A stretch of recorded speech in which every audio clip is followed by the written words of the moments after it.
Скијачката сезона во ски центарот Копанки оваа година започна подоцна, откако наврнаа 30 на сантиметри снег што беше доволно за вклучување на ски лифтовите.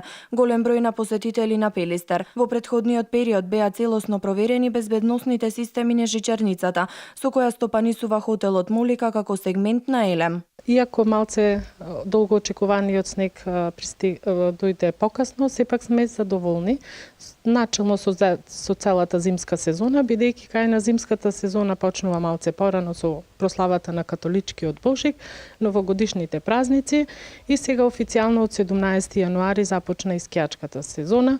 Интересот на влюбениците на скијачките спортови е голем, непречено функционира и ски центарот Копанки, така да мислам дека ќе имаме, иако закаснета, сепак успешна скијачка сезона.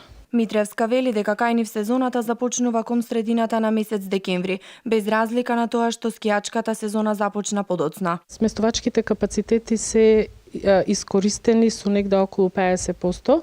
Има голем интерес. Сега со почетокот на скијачката сезона интересот е поголем.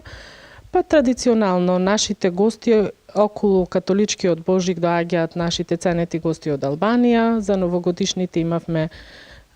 новогодишните празници имавме гости од Бугарија, од Србија, Грција и секако од Македонија.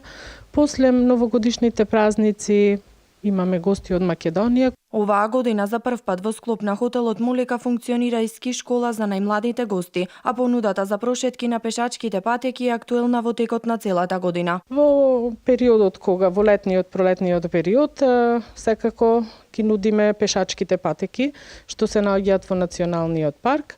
И морам да напоменам дека нашиот Пелистер е подеднаков убав во сите годишни времења, така да во секој период од годината има нешто интересно што може да се посети и да се исполни времето. На Копанки за прв пат сезонава во употреба беше ставена и жичарницата, па оваа година ски центарот Копанки на Пелистер располага со две постројки: жичарница и ски стаза Бегова чешма Копанки и ски лифт и ски стаза Копанки, кои се комплетно реновирани и ставени во функција.